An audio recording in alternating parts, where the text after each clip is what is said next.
What's up? This is Sifu Gus. Thank you guys for writing in. I know I haven't been putting up a lot of videos, but I've been here at the Village training, working with the students. Shout out to Master Sheldon for coming out to Westlake Village from Oakland, California to train with the Village. But that's what we do. I love doing these videos, but I love training more. So, you know, there's been people who are asking about coming out, visiting the Village. You know, once again, if you're a cool person, you know, you want to come out and train, then go to our website, thevillagewithgusgates.com, and email me there. But today, we're going to talk about something that you guys have been asking for, things that are simple and practical, that are not hidden in mystery and mystics and blah, blah, blah, something that you can get yourself out of a quick situation really fast. So we're going to talk about 3 different self-defense techniques. One of them is, I know this doesn't seem like a technique, but one of them is distance. I covered this in a video. You can check that out. But we're going to talk about distance and what happens when someone goes on the inside of that distance, okay? So, you know, the SOV here, you know, he has his channel, My Life. Son of the Village Online. Online, yeah. Is that your YouTube channel? Oh, that's my social media, yeah. YouTube, social media, so yeah. Okay. Check him out. He got some pretty interesting things. He can tell you what's going on behind the scenes and what he's learned and all that stuff from what we do here. I'm just kind of very direct into what we're trying to get across here. So, but thank you guys. I really appreciate you guys, and thank you for the motivation. I really love doing these videos, but you know, if I don't always put them up every week or 3 times a week or whatever it is, it's because I'm here trying to focus on improving myself to help my students, right? Help those people who come and visit the Village. So we're going to talk about a couple things. One is distance. I'm going to kind of do a quick version of this. So one of the things, if someone gets in your face, you have to create space really fast. And it's either you move or they move, right? Now, if they continue, you just put your hands up, right? Some people call it defense. I call it a non-threatening threat, right? If I put my hands up like this, then that can kind of look threatening. But if I put my hands up, I say, hey, man, it's all good. It's all good, you know, hey.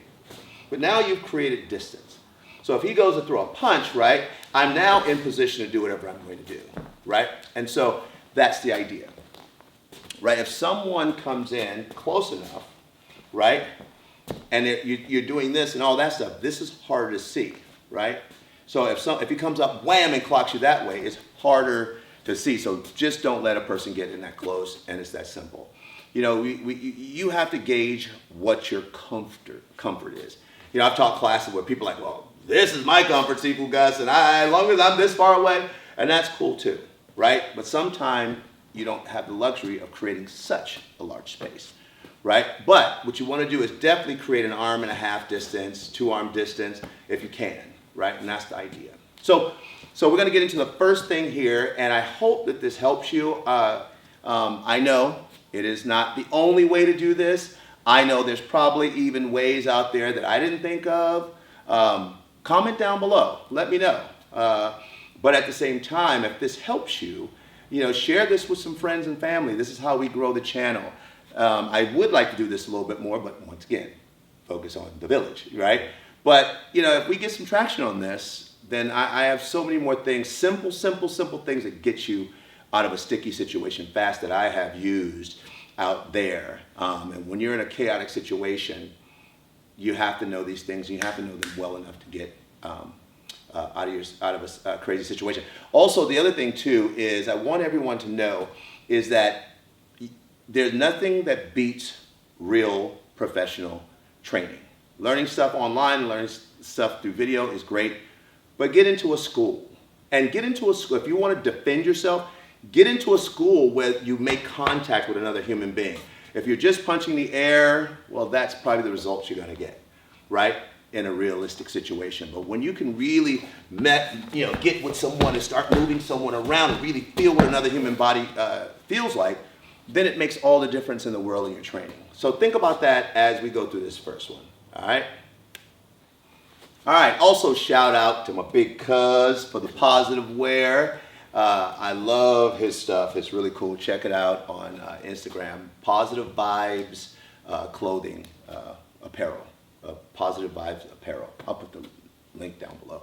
Pretty dope stuff. Anyway, got to keep the positivity going, because if you do too much of this combat stuff, it takes you to a dark side. So, you know, got to keep the balance.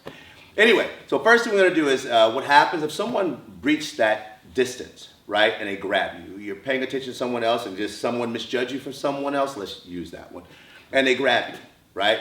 So SOB grabs me by the throat, right? And what I'm gonna do is not freak out about it. What I want to do is learn to relax for a second, right? Not this, but just kind of say, hey, man, what's going on, you know?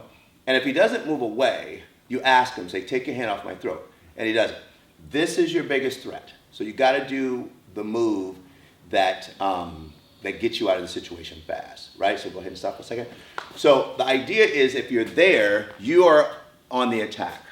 You've tried everything to get out of it. So now you are well within the right to defend yourself. So this is where we're going. So SOB grabs, right? And I've asked, right? So some people have all these motions. My issue is I teach to a lot of small people, right? And if I'm doing moves that only a big guy that works for a big guy, then it doesn't work, right? Right? Because if you do it to a bigger guy, does it really work? I don't know, right? And we've had some guys up to 457 pounds in our program. And I just find this way a little bit more efficient, right? So first thing I do is put my hands up. Once again, the hands are called a non-threatening threat. Remember that, non-threatening threat. This just looks like, bro, don't hit me, right? But what I've done is I've taken his guard down, and he doesn't understand. I just put myself in position to hit him, right? So if he comes in, right, so let's break down what he did. So when I'm here, I'm going to roll my right shoulder back, punch to the rib. As he reacts, then go right directly to the face. Very simple technique, right? If someone grabs, and there's so many more. Once again, these are not the only ones. There are so many more. I can spend hours doing this, okay? Just off this one move, right? So he grabs, right? Right? So 1, 2, right? Right? And then if you want to, the better you're trained, because if you train more, then you actually have more of a physical body. Now, a good thing that I always teach my students is hit right as the threat's happening. Because no one should be grabbing you by the throat unless you want that. And if you want that, then you're cool. You do something else. But if you don't want that, he grabs, right? And I go, boom, I hit him right there. Because what is he focused on? He's focused on the grab, not the protection, right? And I see people, some people, they do the this and this and this. And I'm like, some of these big guys are big guys, right? And guess what? That's a very hard thing. So I try to stay away from having to grapple with anyone standing, all right? I try to stay away from that. Not that there's some people teach it really well. It's just not our forte here at the Village. Our thing is attack, right? You know, if I'm here and I have a tactical pin, he grabs me by the throat, I just take the tactical pin when I go here and I jam it right in the eye, right? And people are like, well, that's brutal. I'm like, well, but I'm being attacked. Makes sense, right? So that's a simple thing. Practice it. If you can find a workout partner, right? Don't hit them in the face. My suggestion, and so this is a thing to do for practice. Have your partner grab you, right? You're going to do this 2 different ways, right? You're going to punch and then punch. Maybe hit him in the chest, not the face, because once we do it this way, you're swinging at the face, right? So let's try not to swing at the face. What I want you to do is play with distance, right? And some of you guys are going to agree with this and some of you guys are not. But that's fine, right? The idea is if you want to hit your partner in the face, that's up to you. I would say don't, but do whatever you need to do to get the practice in. I don't want to hit SOV in the face because the one thing about training, all training, regular training, self-defense training, combat training, is how you feel. So when you do things called action faking, you have to be careful because you need to get the data feed that comes back. So if I'm only doing it this, or if I'm only doing this, right, I'm not getting the data feed, right? But when I do this, now I'm getting the data feed. I'm feeling what it feels like to actually hit a structured target. And that's extremely, extremely, extremely important in your training, right? Because people will do things and they'll go, but that doesn't give me data. Lean against me, SOB. Now I know that my body needs to get in this position, but stand up straight. And I put my arm there, I don't know that. And you need to know that. You need to have that pressure. This is why people talk about pressure testing, right? You have to have that. Because you need to see what your reaction is going to be emotionally to doing. Can you get to your techniques, right? And that's important in our style of training here at the Village. All right, so practice that move, and we're going to move on to another move, all right? So let's talk about powers of position and strength in position and where you need to be versus where your opponent needs to be. So I have this hula hoop. It was given to me. I don't even know how it got to the Village, but thank you to whoever brought it here. But I love using this with my students, and I'm going to kind of share with you today what I do with them, right? And that's important. So what I do is I lay it on the ground, And so if you can see from the angle there, let me slide this over a little bit more, right? This is my strong position. This is the way we do it in village fighting. If your style does different, then kudos to you, but this is the way we do it, and keep it simple and keep it practical. So the circumference of this circle is where I'm at from a power perspective. If you see my elbow here, I'm blocking or I'm shielding, it goes straight down to the front of that, right?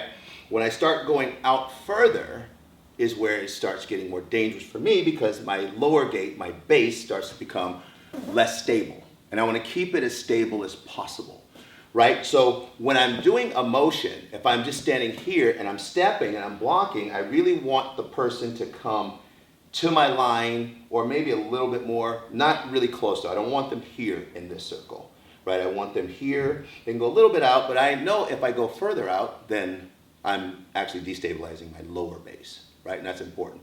And for you guys who do martial arts where your lower gate is important, you know how important that is, right? If you're a smaller person, you really understand how this is, right? So this is the circle. So we're going to talk about how to use a technique with this concept. So visually keep this in your head, because, you know, matter of fact, I'm going to use the SOV real quick. So SOV, come out here for a second. Right? So if SOV throws a punch, so back up, throw a punch into the circle. So now this is where I'm the strongest, right? If I go, he throws a punch and I lean outside of it, now I'm less, right? If I allow it too close, then I can't get there anyway. See his body mass coming in, right? So we're going to work on a technique real quick without the little circle here, without the hula hoop, right? But keep this principle inside your head. If you are a school owner, use this concept in your school. You'll see exactly how important it is. Once again, when you have the elbow at the 90-degree angle, you have leverage here. When I start to bend either way, then it becomes not impossible to use, but less stable. All right, so we're going to do a technique real quick. Okay, so now we're going to talk about the second concept here. If a person throws a punch, right? And we're going to talk about the reverse punch, because I think that the reverse punch, right, is the one most people tend to throw. Now, we're not talking about you're fighting a UFC fighter. We're talking about street fighting. We're talking about if someone were to attack you and you're walking out with your loved ones or something like that, or just by yourself, right? You may have a pair of Jordans on like the SOV here. You never know, right, why somebody wants to attack you. Or you could just be your lucky day to be attacked. I don't know. But it's better to be strong and have good information and have practice information. Once again, get with a good school that teaches hand-to-hand combat if you want to learn how to defend yourself. And make sure that you're using a workout partner that you can make contact with. Not hitting too hard, not hitting extreme, but making contact, right? So we're going to talk about this today. So SOV is going to throw me a right straight punch. And remember that circle I talked about, right? Right? So if SOV backs up, there I am in that 90-degree concept, right? Here, right? So he throws, I'm there, and this hand comes out of nowhere with the strike. Now people say, well, your hands are down and that's all crazy. Okay, then you do it the other way. My hands are here, right? Boom, and I just go right in there, right? And the idea is what's your attack? Now, what happens about moving your feet? It's probably not a bad idea, right? And so he moves, and I hit him that way. I just move off to the side, getting away from that weapon there, and attacking, right? And some of us, you know, a lot of martial arts that's on YouTube is for people who are young. But what happens when you're 50, 60, you know, even 70, you know, or older? How do you make this efficient and effective? And that's the idea, is how do you do it? What's the way you can do it where you're not sitting there trying to out-athletic a 20-year-old? That's just not going to happen when you're 50, 60, and 70. Some of you guys out there can do it. Most people are not going to be jumping and all that stuff. Most people want to get home to their families really fast. And that's what we're approaching here with this concept, right? So he throws again, right? I'm moving off to the side, so there's my strike. Here's what he's not paying attention to is this strike here, right? So I can come in, you know, for those of you Kung Fu people, remember, most people think Kung Fu is in fighting, but that's just not true. There's just a lot of people who need to learn combat in Kung Fu to what they already learned, and that's what this is, right? But let's say if I want to, I don't know if you've ever been hit in the liver, not a fun strike, by the way. So if I go here, I hit to the liver, boom, and there's the jaw right there, right? Just something fun, simple, fun, right? So now what happens if I want to go the same the other way? I go to the outside, and there is my strike. Your hands are constantly active, right? Some people love doing this, and that's great, right? So how would you use that principle in this concept? He throws, my hands are up, bam, bam, right there. Moving off to the side, getting directly in when you hit. Now, training's sake, how would you do this in training? Because you can't hit your workout partner in the face all the time. Some people put helmets on. That's your personal choice. But I'm going to make contact. I need to make contact. I need to touch something when I'm doing it. So when he throws and I'm here and I'm like, boom, I hit him in the face, right? I know you saw the torso, but in my head, the intent was the face, right? If I go off to the side, I'm moving to the ribs and then to the face, right? And so you got to play with those simple concepts. Those things get you out of situations really, really fast, right? And these, once again, this isn't, the deepest aspect. Master Sheldon may be watching this like, well, what you did when I was there was so much deeper. I go, I get it. But these are simple concepts, right? How to get yourself out of a situation. How to get yourself out of a situation fast, right? Because my thing is, if you're being attacked, your job is not to kumbaya with someone. Your job is to get home to your family, and you're going to have to do the things that are necessary. Because this isn't a sparring match. This isn't a sport combat match. This is violence, right? And so when you're dealing with violence, you have to understand that you can go there. And there's some people who are going to be watching this because, well, I can't do it, and they're going to have the list of reasons.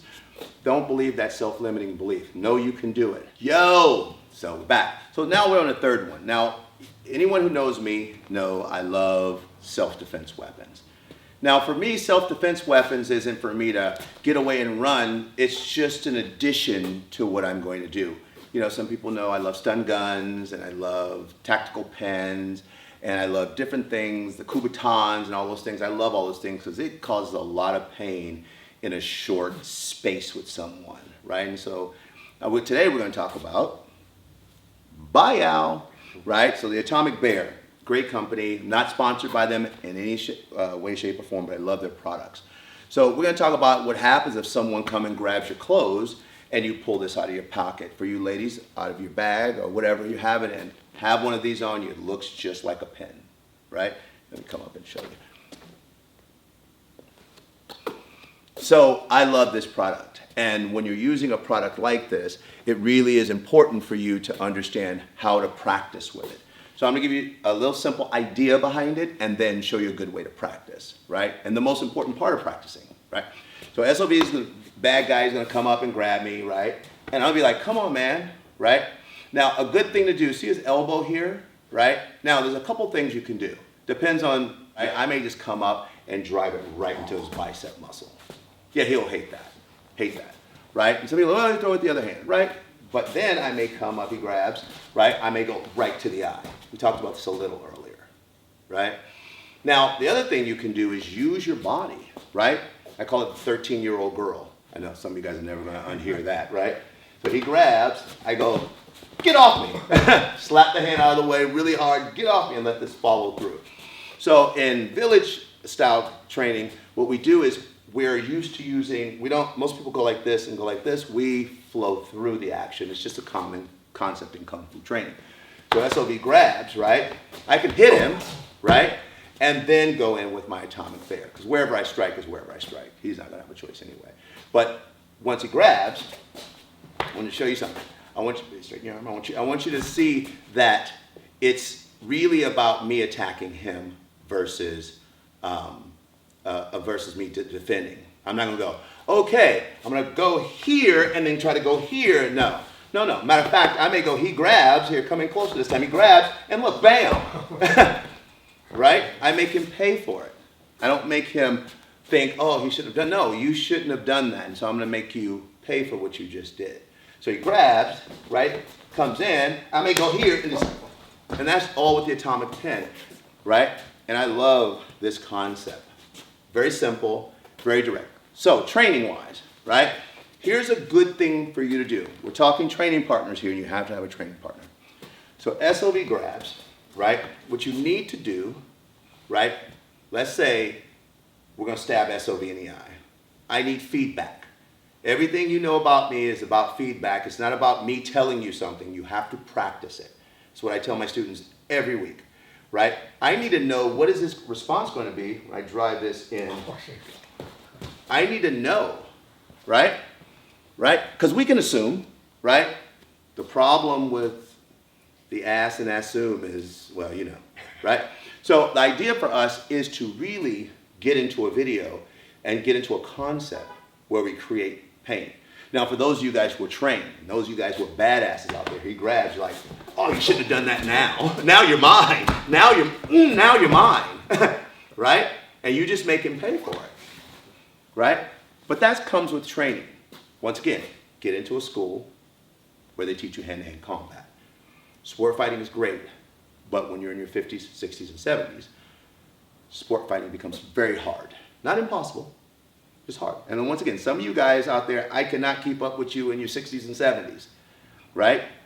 And so it's important to understand in a street fight, you're dealing with chaos, right? You're dealing with a chaotic situation and using a weapon, whatever the weapon is. We don't care in village fighting. You know, we bite, we grab, we do everything to survive, right? And people are like, well, that's crazy. I go, well, then you've never been in a survival situation. Or if you have been in a survival situation, kudos to you that you don't have to do these things. The rest of us do. Anyway, check out that video. Enjoy yourself. Watch the distancing video because the distancing video is really important. I apologize again for not putting up as many videos. I'm going to try to do more. But like I say, go to thevillagewithgusgates.com or comment below if you want to reach me.